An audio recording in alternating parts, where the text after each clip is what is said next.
Sa ngalan ng Ama at ng Anak at ng Espiritu Santo, Amen. sumainyo ang Panginoon. At sumainyo rin.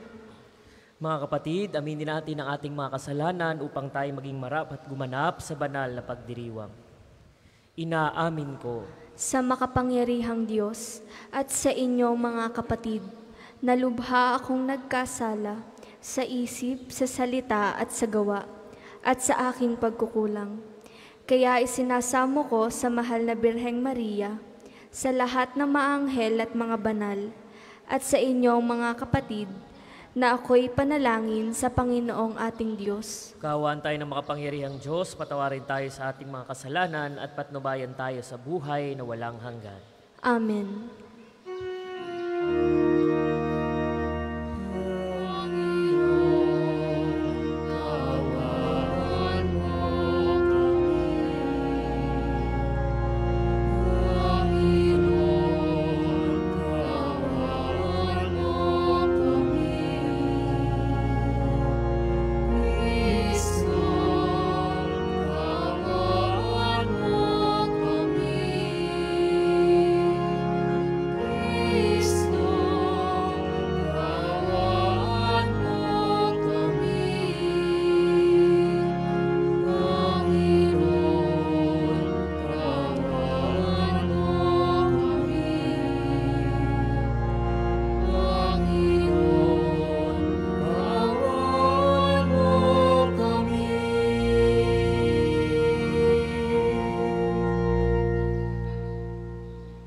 Manalangin tayo.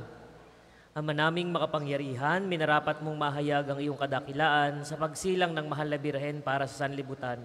Ang dakilang misteryong ito ng pagkakatawang tao ng anak mo ay mapag-ukulan nawa namin ang lubos na pananalig at may pagdiwang namin ang may di magmamaliw na pag-ibig sa pamagitan niya, kasama ng Espiritu Santo, magpasawalang hanggan. Amen.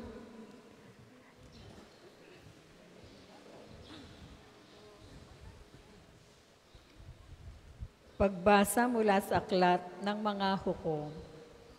Noong mga araw na iyon, sa bayan ng Sora ay may isang lalaking Manoa ang pangalan, kabilang sa lipi ni Dan. Ang asawa niya ay hindi magkaanak.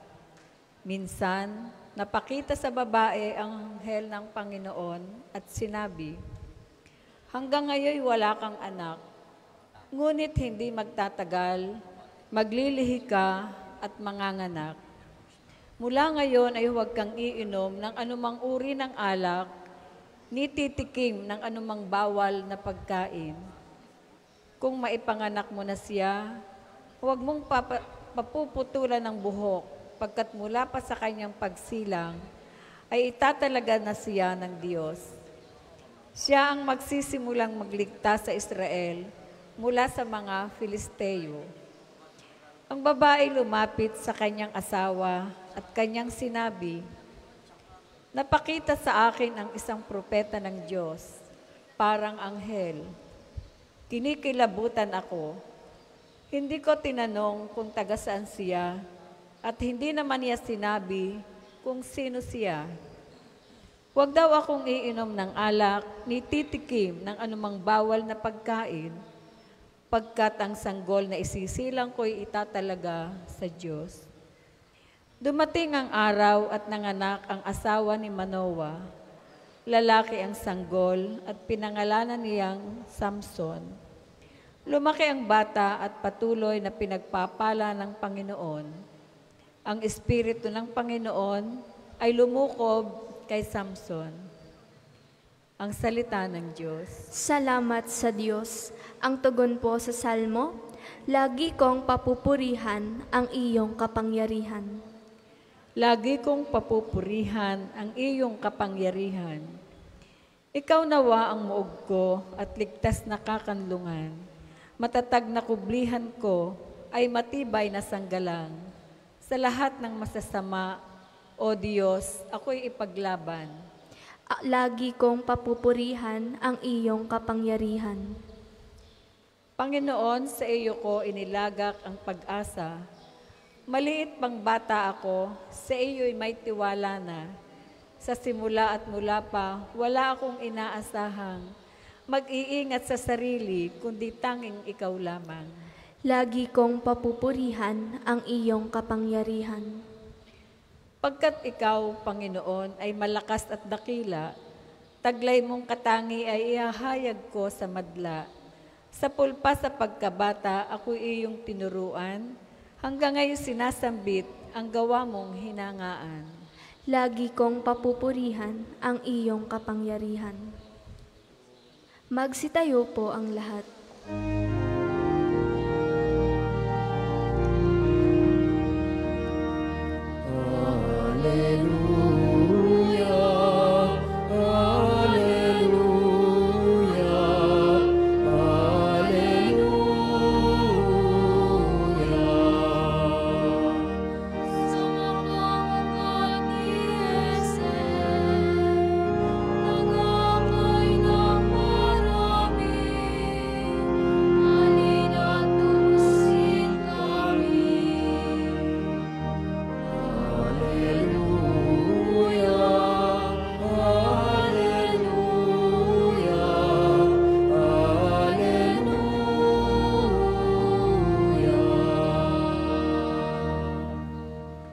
Sumainyo ang Panginoon. At sumainyo rin. Ang mabuting balita ng Panginoon ayon kay San Lucas. Papuri sa iyo, Panginoon. Noong si Herodes ang hari ng Judea, may isang saserdote na angalay Zacarias sa pangkat ni Abias, at mula ring sa lipi ni Aaron ang kanyang asawang sa Elizabeth. Kapwa sila kalugod-lugod sa paningin ng Diyos, namumuhay ng ayon sa mga utos at tuntuning mula sa Panginoon. Wala silang anak sapagkat baog sa Elizabeth at sila'y matanda na. Ang pangkat ni Zacarias ang nanunungkulan noon at siya'y naglilingkod sa harapan ng Diyos bilang saserdote. Nang sila'y magsapalaran ayon sa kaugalian ng mga saserdote, siya ang nahirang na maghandog ng kamanyang. Kaya't pumasok siya sa templo ng Panginoon sa oras ng pagsusunog ng kamanyang, samantalang nagkakatipon sa labas ang mga tao at nananalangin. Walang ano-ano'y napakita sa kanya ang isang anghel ng Panginoon, nakatayo sa gawing kanan ng dambanang sunugan ng kamanyang. Nagulat si Zacarias at sinidla ng matinding takot nang makita ang anghel. Ngunit sinabi nito sa kanya, "Huwag kang matakot, Zacarias. Dininig ng Diyos ang panalangin mo. Kayo ni Elizabeth ay magkakaanak ng isang lalaki, at Juan ang ipangangalan mo sa kanya. Ikaw ay matutuwa at magiging maligaya, at marami ang magagalak sa kanyang pagsilang, sapagkat siya'y magiging dakila sa paningin ng Panginoon. Hindi siya iinom ng alak o anumang inuming nakalalasing. Sa sinapupunan pa lamang ng kanyang ina, mapupuspos na siya ng Espiritu Santo. Marami sa mga anak ng Israel ang panunumbalikin niya sa kanilang Panginoong Diyos. Mauna siya sa Panginoon, taglay ang espiritu at kapangyarihan ni Elias, upang pagkasunduin ng mga ama at ang mga anak, at panumbalikin sa daan ng matuwid ang mga suwail. Sa gayon, ipaghahanda niya ng isang bayan ang Panginoon." Sinabi ni Zacarias sa anghel, "Paano ko po matitiyak na mangyayari ito, sapagkat ako'y napakatanda na, at gayon din ang aking asawa?" Sumagot ang anghel, "Ako si Gabriel na naglilingkod sa harapan ng Diyos. Sinugo ako upang ihatid sa iyo ang mabuting balitang sinabi ko na sa iyo. At ngayon, mabibingi ka at hindi makapagsasalita hanggang sa araw na maganap ang mga bagay na ito, sapagkat hindi ka naniwala sa mga sinabi ko na matutupad pagdating ng takdang panahon." Samantala, naghihintay naman kay Zacarias ang mga tao. Nagtaka sila kung bakit nagtagal siya ng gayon sa loob ng templo. Paglabas niya ay hindi na siya nakapagsalita. Mga senyas na lamang ang ginagamit niya. Kaya natanto nila nakakita siya ng pangitain at siya'y nanatiling pipi. Nang matapos ang panahon ng kanyang paglilingkod ay umuwi na siya. Hindi nga nagtagal at naglihis si Elizabeth at hindi ito umalis ng bahay sa loob ng 5 buwan. "Ngayon nilingap ako ng Panginoon," wika ni Elizabeth. "Ginawa niya ito upang alisin ang aking kadustaan sa harapan ng mga tao." Ang mabuting balita ng Panginoon. Pinupuri ka namin, Panginoong Hesukristo. Magandang umaga po muli sa ating lahat. Ngayong araw na ito, tayo po ay nasa ika-5 araw na sa ating pagsisiyam para sa darating na Kapaskuhan.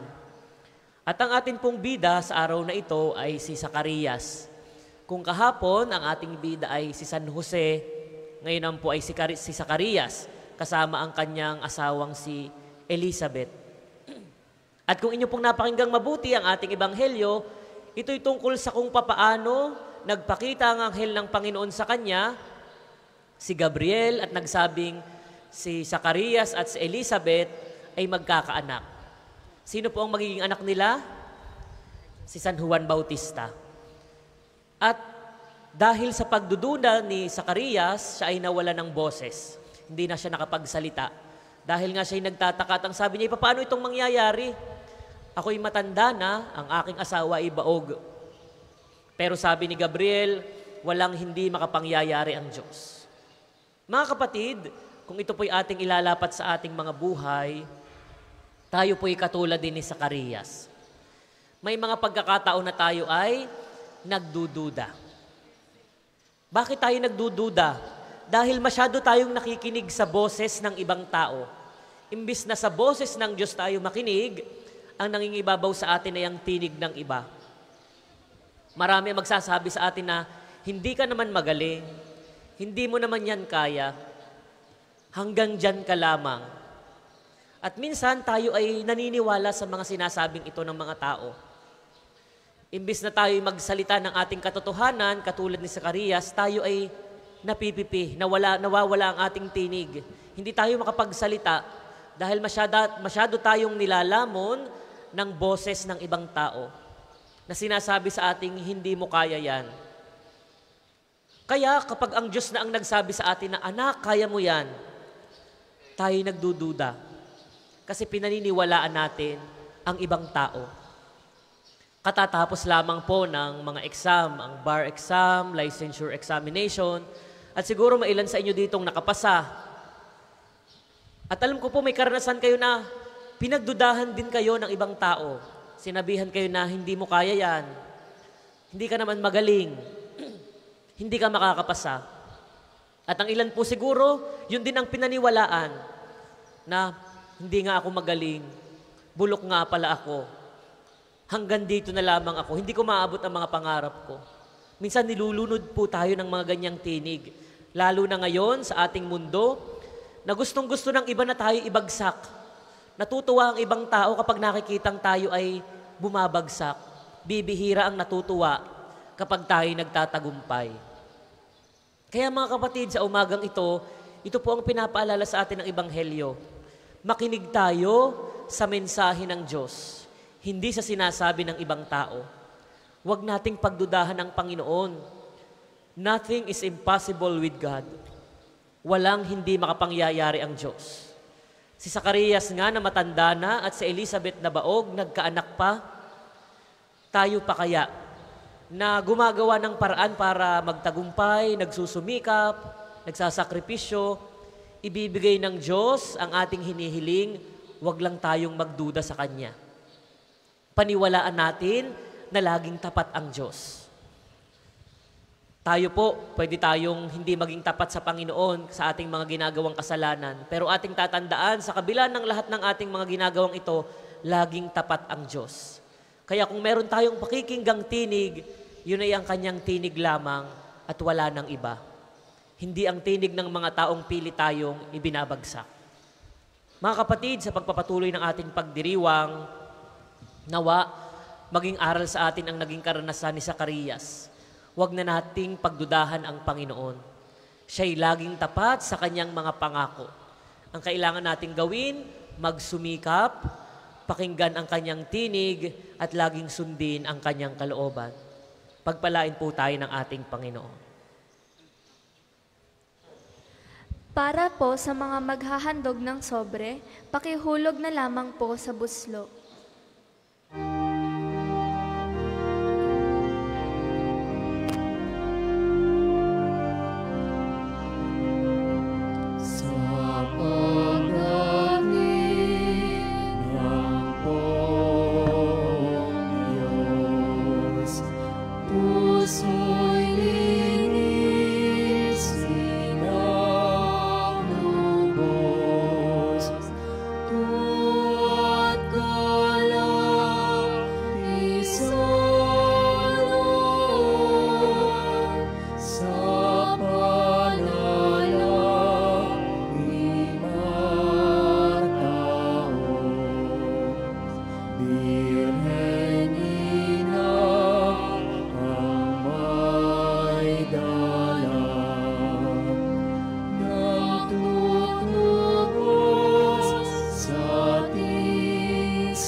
Magsitayo po ang lahat. Manalangin kayo mga kapatid upang ang paghahain natin ay kalugdan ng Diyos Amang makapangyarihan. Tanggapin nawa ng Panginoon itong paghahain sa iyong mga kamay, sa kapurihan niya at karangalan, sa ating kapakinabangan at sa buong sambayanan niyang banal. Ama naming lumikha, tunghayan mo ang mga nakahain sa dambana. Itong aming abang nakayanan ay magkamit nawa ng kapupunang kabanalan ay dinudulot ng iyong kapangyarihan sa pamagitan ni Jesucristo kasama ng Espiritu Santo magpasawalang hanggan. Amen. Sumainyo ang Panginoon. At sumainyo rin. Itaas sa Diyos ang inyong puso at diwa. Itinaas na namin sa Panginoon. Pasalamatan natin ang Panginoong ating Diyos. Marapat na siya ay pasalamatan. Ama naming makapangyarihan, tunay ngang marapat na ikaw ay aming pasalamatan sa pamagitan ni Jesucristo na aming Panginoon. Ang pagsusugo mo sa Kanya ay pinahayag ng lahat ng mga propeta. Ang pagsilang niya ay pinanabika ng mahal na Birheng Kanyang inang tunay sa kapangyarihan ng Espiritong Banal. Ang pagdating niya inilahad ni San Juan Bautista sa kanyang pagbibinyag. Ngayong pinaghahandaan namin ang maligayang araw ng kanyang pagsilang, kami nananabik at nananalangin lubos na makaharap sa kanyang kadakilaan. Kaya kaisa ng mga anghel na nagsisiawit ng papuri sa iyo, nang walang humpay sa kalangitan, kami nagbubunyi sa iyong kadakilaan.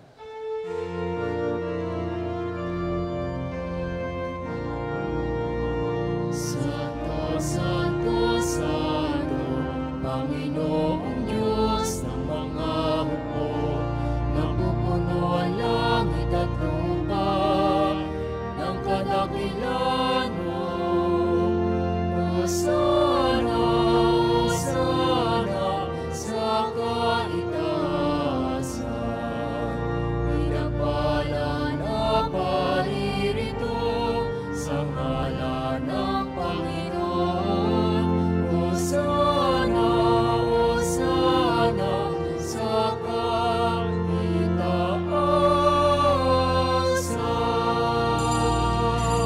Kung hindi po kayang lumuhod, ay manatili pong nakatayo ng may paggalang. Ama naming banal, ikaw ang bukal ng tanang kabanalan, kaya't sa pamagitan ng iyong Espiritu, gayon mong banal ang mga kaloob na ito, upang para sa amin maging katawan at dugo ng aming Panginoong Hesukristo. Bago niya pinagtiis ang kusang loob na maging handog, hinawakan niya ang tinapay, pinasalamatan kaniya. Pinagati-hati niya yun, inaabot sa kanyang mga alagad at sinabi, "Tanggapin ninyong lahat ito at kanin, ito ang aking katawan na ihahandog para sa inyo."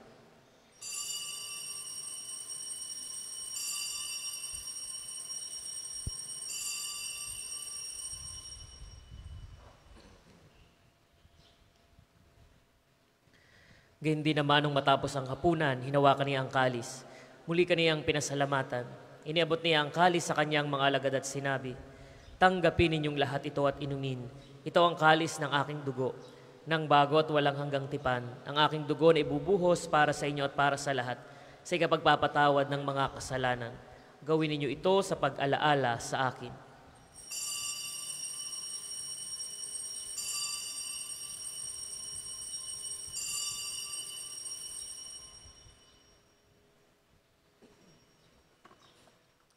Ipagbunyi natin ang misteryo ng pananampalataya. Si Kristo'y namatay, si Kristo'y nabuhay, si Kristo'y babalik sa wakas ng panahon. Ama, ginagawa namin ngayon ang pag-alaala sa pagkamatay at muling pagkabuhay ng iyong anak. Kaya't iniaalay namin sa iyong tinapay na nagbibigay buhay at ang kalis na nagkakalob ng kaligtasan. Kami nagpapasalamat dahil kami iyong minarapat na tumayo sa harap mo para maglingkod sa iyo. Isinasamo namin kaming magsasalo-salo sa katawan at dugo ni Kristo ay mabuklod sa pagkakaisa sa pamagitan ng Espiritu Santo. Ama, lingapin mo ang iyong simbahang laganap sa buong daigdig. Puspusin mo kami sa pag-ibig, kaisa ni Francisco naming Papa, ni Gilbert naming Obispo at ng Tanang Kaparian. Alalahanin mo rin ang mga kapatid naming nahimlay, nang may pag-asang sila'y muling mabubuhay, gayon din ang lahat ng mga pumanaw. Kaawaan mo sila at patuloyin sa iyong kaliwanagan. Kaawaan mo at pagindapatin kaming lahat na makasalo sa iyong buhay na walang wakas. Kaisa ng mahal na Birheng Maria na ina ng Diyos, ni San Jose ang kanyang kalinisanisang esposo, kaisa ng mga apostol at ang lahat ng mga banal na namuhay dito sa daigdig ng kalugod-lugod sa iyo. May pagdiwang nawa namin ang pagpupuri sa ikararangal mo sa pamagitan ng iyong anak na aming Panginoong Hesukristo. Sa pamagitan ni Kristo, kasama niya at sa Kanya, ang lahat ng parangal at papuri ay sa iyo, Diyos amang makapangyarihan, kasama ng Espiritu Santo, magpasawalang hanggan.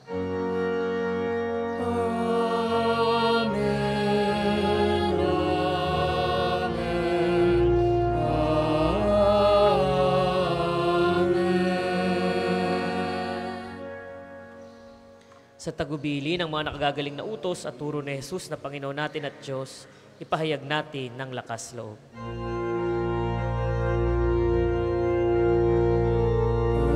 namin, sumasalangit ka, sambahin ang ngalan mo. Ama sa amin, ang kaharian mo, sundin ang loob mo, dito sa lupa para ng sa langit. Bigyan mo kami ngayon ang aming kakanin sa araw-araw,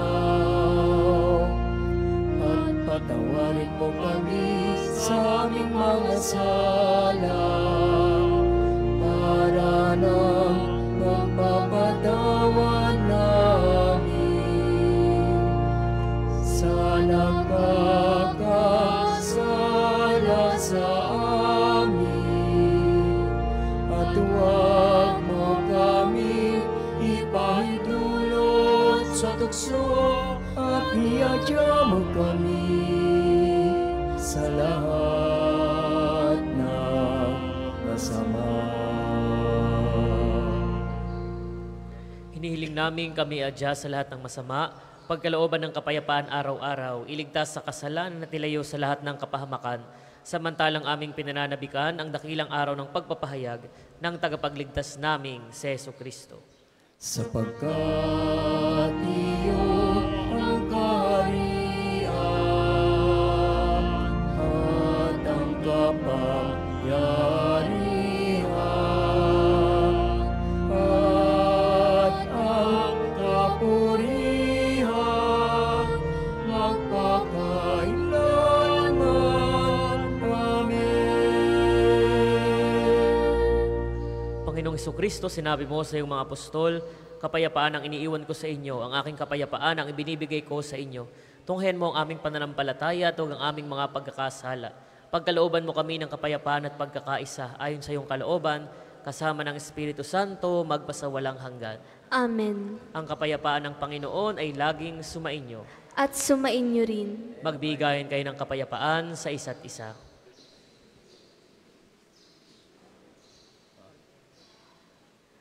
Kordero ng Diyos na nag-aalis sa mga kasalanan ng sanlibutan, maawa ka sa amin. Kordero ng Diyos na nag-aalis ng mga kasalanan ng sanlibutan, maawa ka sa amin. Kordero ng Diyos na nag-aalis ng mga kasalanan ng sanlibutan, ipagkaloob mo sa amin ang kapayapaan. Kung hindi po kayang lumuhod, ay manatili pong nakatayo ng may paggalang.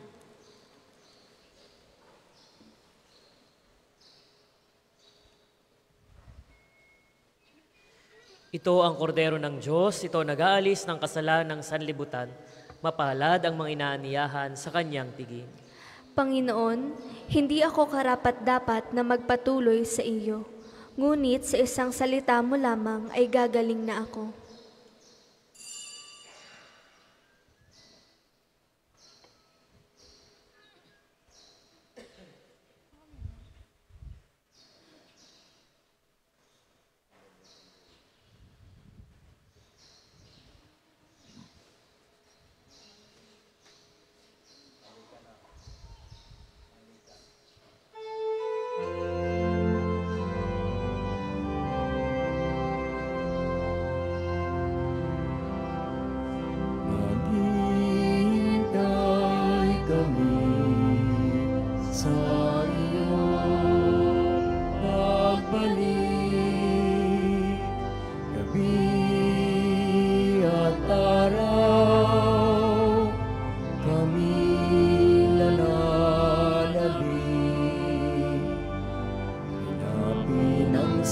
wala ng dusa at sakit. Jesus, hanggang kailan kami magtitiis?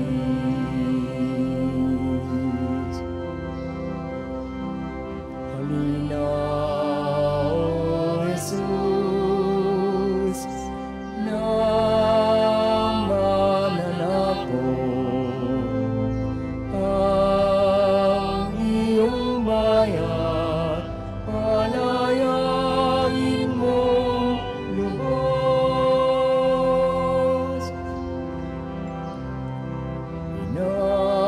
Inasam namin ang iyong pagdating, ang paghahari mo'y aming hinihintay. Jesus, hangad namin liwanag mong tunay, na siya naming tanglaw sa landas ng buhay. Ang second collection po ay para sa patuloy na pagpapaunlad ng parokya at pambansang dambana ni Santo Padre Pio at para sa mga pangangailangan ng matatanda at may sakit na mga pari ng Archdiocese ng Lipa. Salamat po sa inyong handog.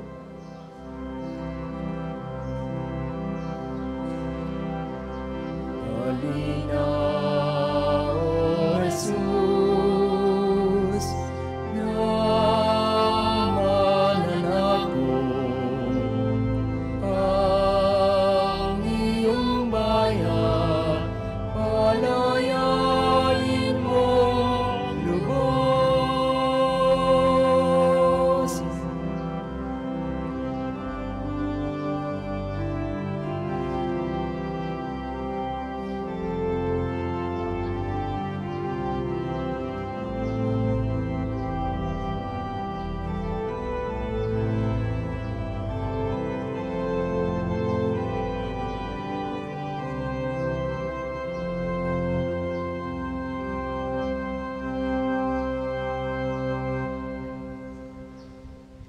Tayo po ay magsitayo.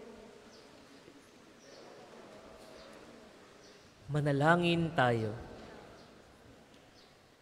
Ama naming mapagmahal, bilang pagtanaw ng utang na loob sa aming pinagsaluhan, kami ay panatilihin mong nananabik sa mga darating mong bigay upang mapaghandaan naming tanggapin ng marangal ang pagsilang ng aming manunubos na mahal na siyang namamagitan kasama ng Espiritu Santo magpasawalang hanggan. Amen. Panalangin sa pagtitiwala kay Santo Padre Pio, tayo pong lahat. Padre Pio, taga Pietrelcina, mongheng banal, pintakasing santo ng milenyong kasalukuyan, gabay namin sa pagtahak sa landasing makalangit, takbuhan sa pangangailangan, huwaran ng pagtitiis. Sa'yo namin inilalapit aming mga kagipitan, sa'yo po ay binibilin kalusugan at kabuhayan.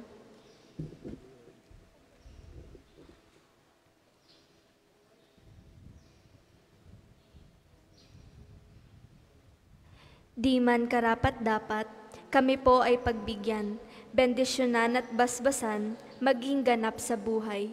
Lumayo nawa kami, umiwas sa kasalanan, lumapit lagi sa Diyos, maging matatag at matibay. Sa mabuting balita ng pagliligtas, turuan mo kami nawa. Sa tuwina ay makinig, magnilay at sumampalataya. Amin pong pakiusap itong mga kahilingan. Puso ay nagsisisi, nagtitikang taimtiman. Di na muling magkasala, sunod lagi sa Diyos Amang, isa ng Espiritu at ni Jesus na tagapamagitan. Amen. Magsiupo po ang lahat. Mga patalastas, una, sa inyong pagdalaw sa pambansang dambana, mangyaring pakaingatan ng inyong mga personal na gamit. Hangad namin ang isang matiwasay at maayos na pagbisita sa National Shrine.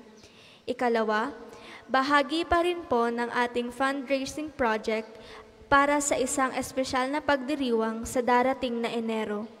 Patuloy niyo pong suportahan ng ating Kapio merchandise. May mga available po tayong t-shirts, coffee mug, at calendar sa mga store outlets ng pambansang dambana. Sa maliit na halaga, siguradong kayo'y makatutulong na. Ikatlo, mga kapiyo, sa diwa ng kagalakan para sa darating na Kapaskuhan, makikita niyo po sa screen ang hanay ng mga banal na misa. Mangyari pong magabayan tayo ng mga ito na matutunghayan din natin sa ating Facebook page. Sama-sama po tayong magdasal at magnilay sa dakilang pagdating ng ating manunubos. Ang susunod pong misa ay sa ganap na 12 ng tanghali. Maraming salamat po at mangyaring panatilihin natin ang kalinisan, katahimikan at diwa ng pananalangin sa loob at labas ng ating simbahan. Magsitayo na po ang lahat para sa pagbabasbas ng religious articles.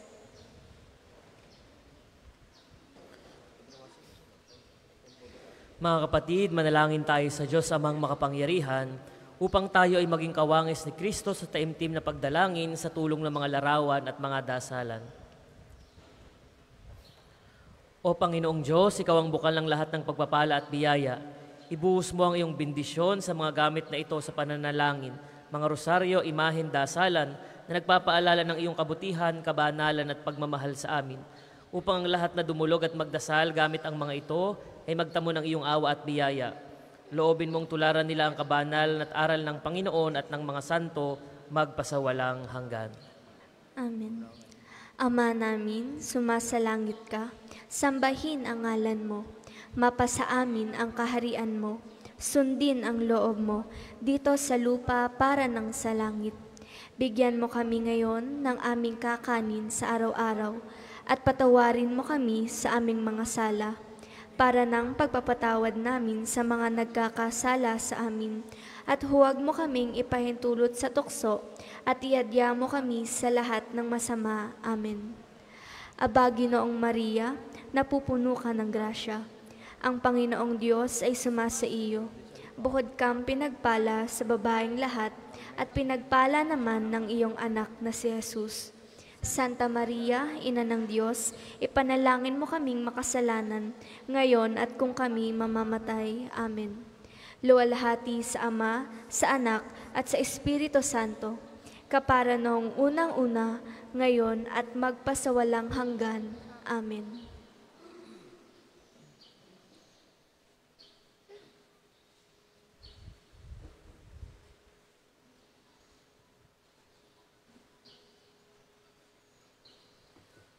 Sumainyo ang Panginoon. At pagpalain kayong lahat ng makapangyarihang Diyos, ang Ama, Anak at Espiritu Santo. Amen. Taglay ninyo sa inyong pag-alis ang kapayapaan ni Kristo. Salamat sa Diyos. Sa paglayo ng bawat isa, ipahayag ang mabuting balita. Si Jesus ay muling magbabalik, maghanap